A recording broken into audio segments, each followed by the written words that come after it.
বন্ধুরা, ফাইনালি কিন্তু আমার স্বপ্ন পূরণ হয়ে গেছে। কি স্বপ্ন বলো তো?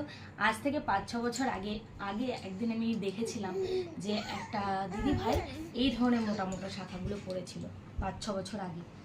তো তখন আমি বাবার বাড়ি থেকে আসছিলাম, তখন আমার মনে একটা না সুপ্ত বাসনা জেগেছিল যে আমার একটা কবে এরকম মোটা মোটা শাখা হবে। বিশ্বাস করো, সোনা রূপো হিরে মুক্তোর প্রতি আমার অতটা টান নেই, অতটাও আসক্ত নেই যতটা আমার এর প্রতি ছিল।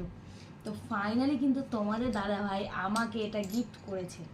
আর এটা কিন্তু আমার কাছে, বিশ্বাস করো, এটা কিন্তু আমার কাছে কোটি টাকার সমান, মানে এটা দাম দিয়ে বিচার করা যাবে না।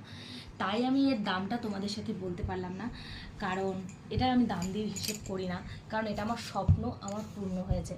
অনেকেই হয়তো তোমরা কমেন্ট করবে যে কি ব্যাপার, কি না, এটা কি এমন ব্যাপার, কিন্তু আমার কাছে ভীষণ একটা অমূল্য একটা ব্যাপার, যেটা আমি কখনোই ভাষায় প্রকাশ করতে পারবো না। তো তোমাদের কেমন লাগছে ডিজাইনটা একটু কমেন্ট করে আমাকে বলো। দেখো তো ডিজাইনটা কাছ থেকে একটু দেখাচ্ছি তোমাদের।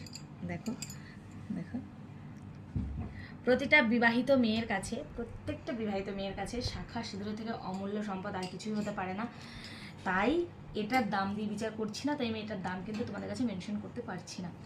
তো চলো, দেখা হচ্ছে নেক্সট ভিডিওতে। আর যদি কোনো কমেন্ট থাকে কার কার পছন্দ এরকম মোটা মোটা শাখা, অবশ্যই কমেন্ট করো। আর আমার হাতে কেমন লাগছে সেটাও কমেন্ট করে জানিয়ে দিও।